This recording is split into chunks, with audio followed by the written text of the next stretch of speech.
بندہ ایک تنہائی کے گناہ میں ملوث ہے جو چھوٹ نہیں رہا اپنی خواہش پر عمل کرنے کی وجہ سے۔ ہمارے حضرت شاہ حکیم محمد اختر صاحب رحمۃ اللہ علیہ فرمانے لگے تنہائی میں جائیں تھک کر جائیں، تنہائی میں جائیں تھک کر جائیں۔ اللہ تعالیٰ اپنی مہربانی فرمائے، اللہ تعالیٰ اپنی مہربانی۔ میرے حضرت جامع شفیع فرمائے لگے تھوڑے بہت گناہوں کے جھونکے خیالات وساوس آتے رہتے ہیں۔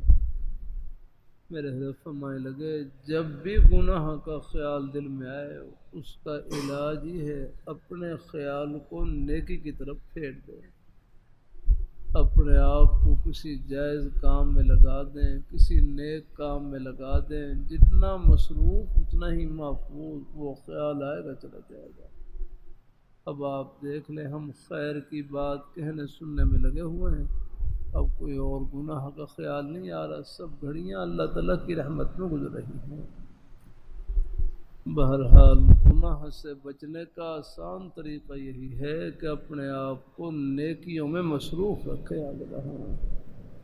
میرے حضرت فرمائے لگے اللہ تعالیٰ نے ہمیں نیکی کے اتنے مواقع عطا فرما رکھے ہیں، گناہ کی تو ہمارے پاس فرصت نہیں ہے۔ آپ دیکھ لیں دن میں 5 نمازیں ہیں، اپنے ضرورت کے جائز کام ہیں، روزی کے بہانے ہیں، اپنے آپ کو کسی نہ کسی نیک جائز کام میں لگائی رکھیں تو آپ کو دوسری چیز کی فرصت نہیں ملے گی۔ تو بہرحال ہے تنہائی کا گناہ بس آپ تنہائی میں بھی اپنے آپ کو تنہا نہ سمجھیں، ہاں، اور تنہائی میں جائیں تھک کر جائیں۔ میں گجرانوالے میں تھا، وہاں بھائی کہنے لگے گناہ سے بچنے کا آسان طریقہ یہی ہے کہ اپنے آپ کو نیکیوں میں اتنا تھکا دیں کہ چارپائی پر لیٹیں سوائے نیند کے اور کچھ نہ ہو جاتا۔ نیکی کر کر اپنے جائز کام کر کر اپنے روزی کے بہانے ہیں، حق حلال کے روزی کے جائز کام کر کے اتنا تھک جائے کہ دوسری چیز کی فرصت میں چل جائے۔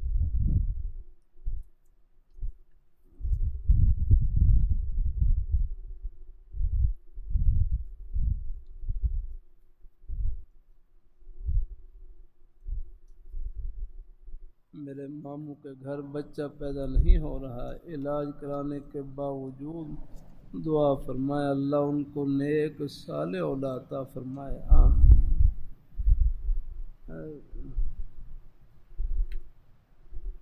اللہ تعالیٰ اپنی مہربانی فرمائے۔ دیکھو اولاد کے بارے میں بھی جھولی پھیلائے رکھنی ہے، ہاں، مایوس نہیں ہونا ہے۔ اولاد کے بارے میں بھی جھولی پھیلائے رکھنی ہے۔ اللہ تعالیٰ اپنی مہربانی فرمائے، اولاد کے بارے میں بھی جھولی پھیلائے رکھنی ہے، مایوس نہیں ہونا ہے۔ مجھے رائیون میں ایک بھائی ملے، کہنے لگے مجھے 30 سال کے بعد اللہ نے بیٹا عطا کیا ہے۔ ایک اور بھائی، بلکہ میں ایک جلسے میں تھا، وہاں بوڑھے آدمی چھوٹے چھوٹے بچے ان کے ساتھ چل رہے، کہنے لگے مجھے جوانی میں نہیں اب دیے بڑھاپے میں اولاد۔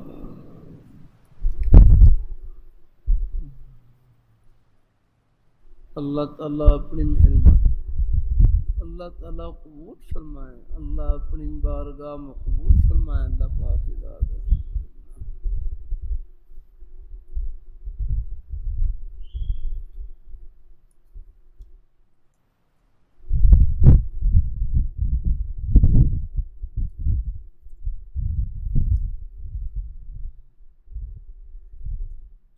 اور کسی کی بیٹی کو اولاد کی وجہ سے تانا نہیں دینا، اس بیچاری کے پاس کیا ہے، دینے والی ذات اللہ تعالیٰ کی ہے۔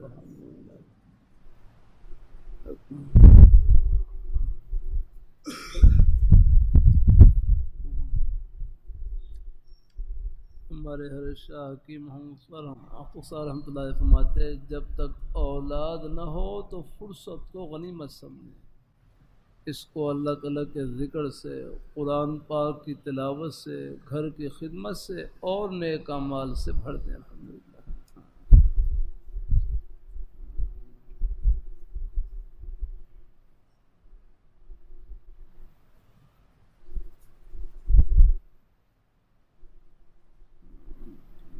میرا بیت کا تعلق آپ سے ہے، لیکن میرا اپنے اور اہل حق بزرگوں کے پاس آنا جانا ہوتا ہے، جس کی وجہ سے ان سے مجھے محبت ہوگی، لیکن آپ سے سب سے زیادہ محبت ہے۔ اس کے متعلق رہنمائی فرمائیں۔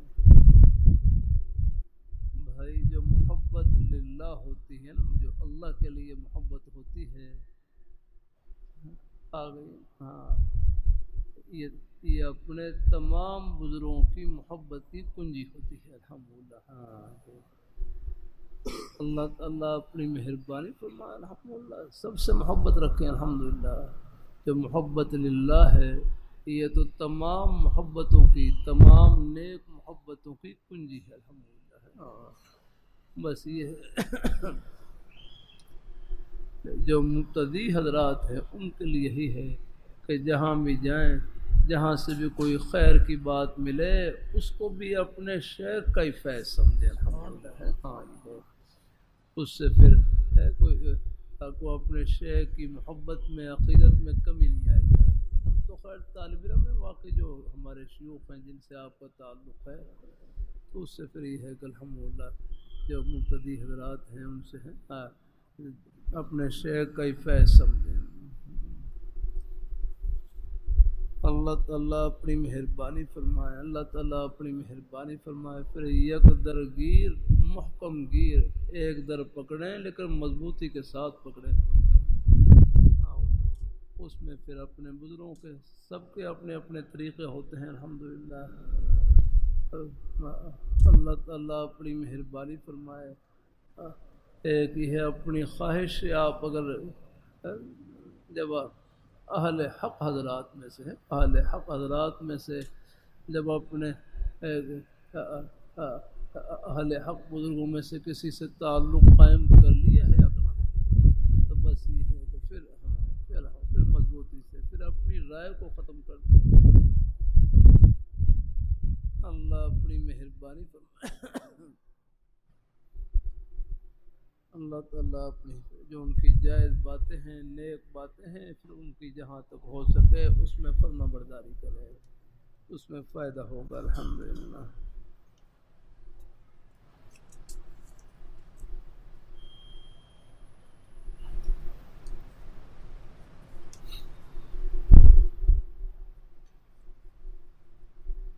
میرے حضرت ہیں جامع شفیہ کے شیخ الحدیث صوفی محمد سعود صاحب رحمہ اللہ تعالی، فرمائے لگے میرے شیخ جامع شفیہ کے بانی حضرت مفتی محمد حسن صاحب رحمۃ اللہ علیہ نے 12 تسبیح کی جگہ پر 12 تسبیح کی جگہ پر مجھے کلمہ طیبہ کا ذکر 500 مرتبہ بتلایا تھا، 500 مرتبہ،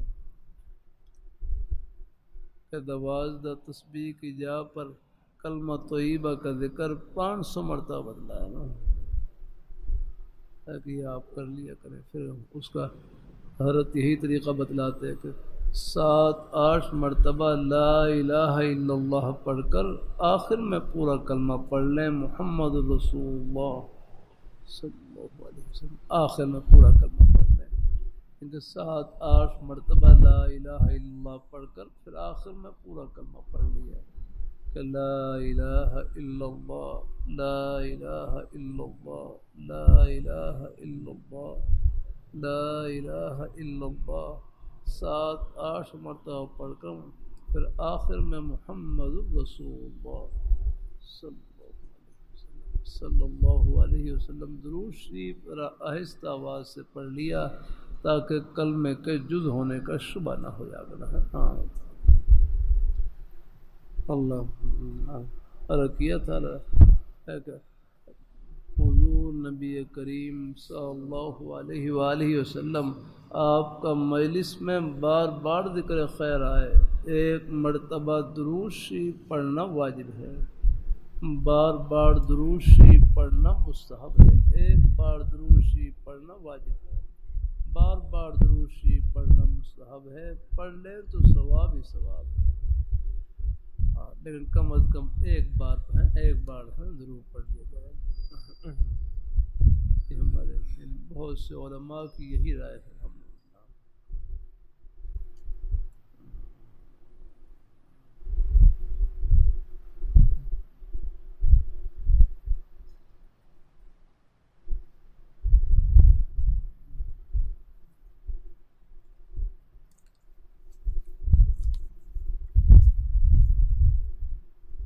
بندہ درجہ ثالثہ کا طالب علم ہے، بندے کو اپنی داڑھی کھینچنے کی عادت ہے، جب بھی مطالعہ تکرار میں مشغول ہوتا ہوں ہاتھ داڑھی کی طرف چلا جاتا ہے۔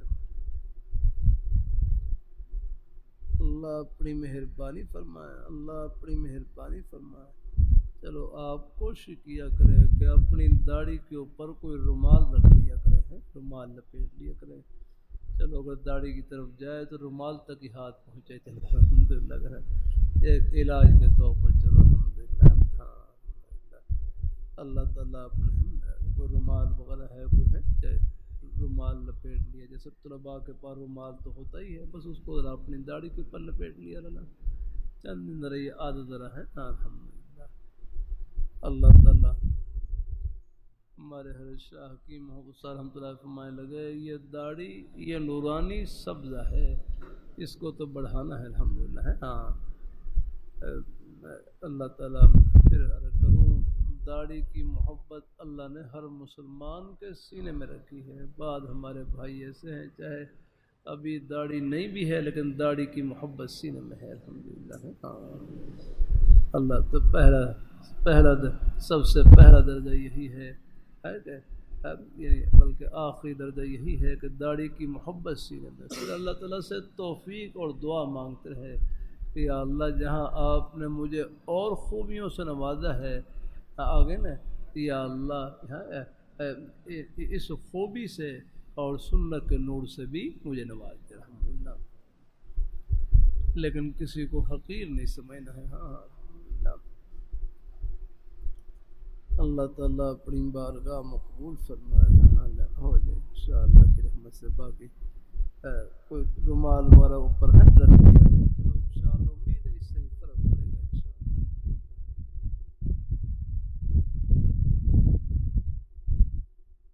جزاک اللہ۔ چلو یہ جو فکر ہے یہ بھی ساتھ میں یاد ختم نہیں ہو رہی، کبھی مایوس ہو جاتا ہوں، ایسی پڑھائی کا کیا فائدہ کہ عالم تو بن جاؤں لیکن داڑھی نہ ہو، لیکن چلو اللہ یہ جو فکر ہے یہ بھی اچھی حالت کی نشانی ہے۔ الحمدللہ چلو کوشش جاری رکھیں۔ الحمدللہ باقی یہ طریقہ فرق کر دی ہے آپ کی خدمت میں۔ چلو آپ نے داڑھی کے اوپر کوئی چیز رکھ لی، کپڑا وغیرہ رکھ لیا تو آہستہ آہستہ اللہ پاک کی ذات الحمدللہ اللہ مہربانی فرما دیں۔ دعا فرمائیں، ہم اپنا کاروبار شروع کرنا چاہ رہے ہیں کہ اللہ پاک اس میں برکت اور آسانی فرمائے اور تمام مشکلات ختم فرما دے۔ آمین۔ اللہ اپنے بھائیوں کے روزی کے بہانے ہیں، اللہ ان کو برکتوں سے بھر دے۔ اللہ تعالیٰ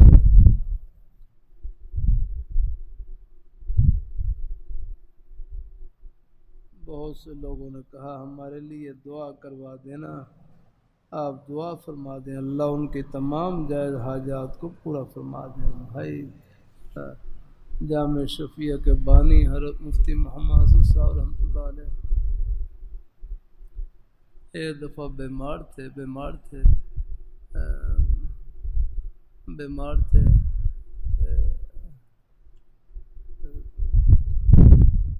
باہر مہمانوں کا ہجوم، مہمان آ رہے ہیں اپنے بزرگوں کے پاس، مہمان بیچارے آتے ہیں اپنے دل کی دوا کے لیے، تو گھر والوں میں سے کسی نے رکھ دیا کہ حضرت آپ بیمار ہیں، آپ کو تکلیف ہے، آپ مہمانوں کے لیے وقت مقرر کر دیں، آپ مہمانوں کے لیے وقت مقرر فرما دیں تاکہ بار بار آنے سے تکلیف نہ ہو۔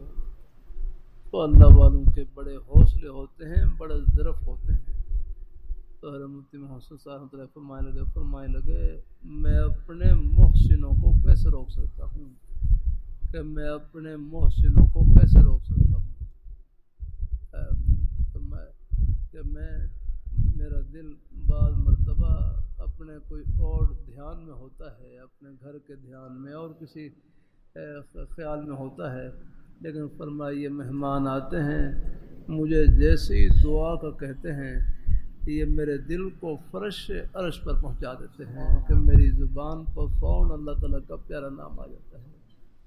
تو فرمایا یہ تو میرے محسن ہیں یا ہاں جو میرے لیے توجہ اللہ کا ذریعہ بنتے ہیں. آپ دیکھ لیں جتنے ہی مہمان آتے ہیں کوئی پریشانی کے عالم میں اپنے بھائیوں کو آپ بزرگوں کو دعا کا کہیں گے فوراً آپ کی زبان پر اللہ تعالیٰ کا پیارا نام آ جائے گا. یہ تو توجہ اللہ کا ذریعہ بن رہے ہیں. ہاں اللہ تعالیٰ اپنی مہربانی فرمائے، اللہ تعالیٰ اپنی مہربانی فرمائے. تو بھائی دعا کوئی اس لیے میرے حضرت فرمائے لگے کوئی دعا کا کہے تو انکار نہیں کرنا چاہیے.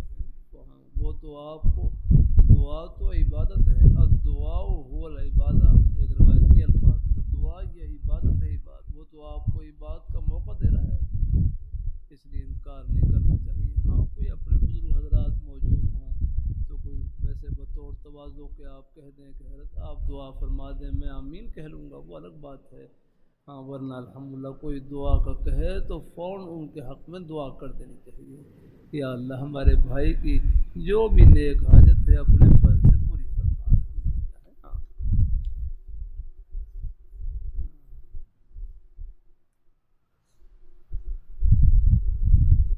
بندہ گناہوں سے بچنے کی کوشش کرتا ہے لیکن پھر بھی ہو جاتے ہیں، بعد میں شرمندگی بھی ہوتی ہے لیکن اس کی نحوست ختم نہیں ہوتی. دعا کی اور علاج کی درخواست ہے. اللہ دیکھو اللہ تعالیٰ اپنی تھوڑے بہت گناہوں کے جھونکے خیالات وساوس آتے رہتے ہیں.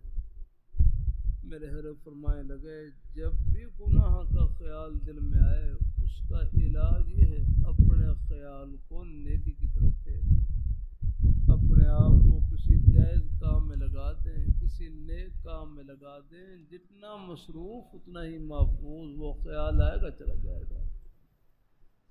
باقی گناہ سے بچنے کا وظیفہ میرے حضرت سے پوچھتے ہیں تو فرماتے گناہ سے لا حول ولا قوت الا باللہ پڑھ لیا کریں. لا حول ولا قوت الا باللہ پڑھ لیا کریں. اللہ تعالیٰ اپنی مہربانی فرمائے. انشاءاللہ 10 بار پڑھ لیں 20 بار پڑھ لیں انشاءاللہ اللہ مہربانی کرے گا انشاءاللہ. ہاں پھر بھی ہمارے شاہ کی مختصر فرمائے لگے گناہ نہ چھوٹے تو توبہ بھی نہ چھوٹے. ہاں گناہ نہ چھوٹے تو توبہ بھی نہ چھوٹے. اللہ تعالیٰ سے دعا کرتے رہے یا اللہ میرے اوپر نفس و شیطان کا غلبہ ہے آپ میری مدد فرمائے. الحمدللہ. ہاں تو دعا کرتے رہے اللہ پاک کی ذات سے کر دیا. گناہ سے بچنے کا آسان طریقہ یہی ہے کہ اپنے آپ کو نیکیوں میں مصروف رکھیں.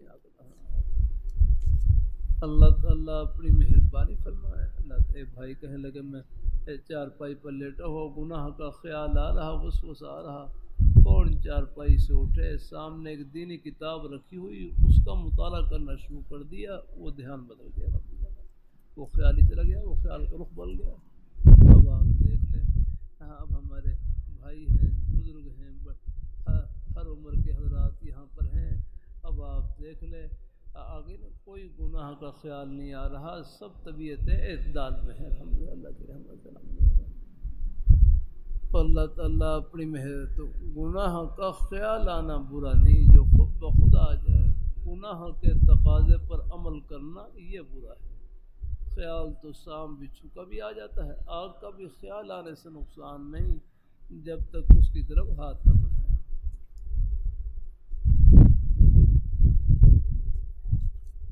بس اب ذرا 15-20 منٹ کا وقفہ ہے، کوشش کروں گا نماز کے بعد بیٹھنے کی انشاءاللہ. نماز کی تیاری کر لیں کچھ دیر. انشاءاللہ.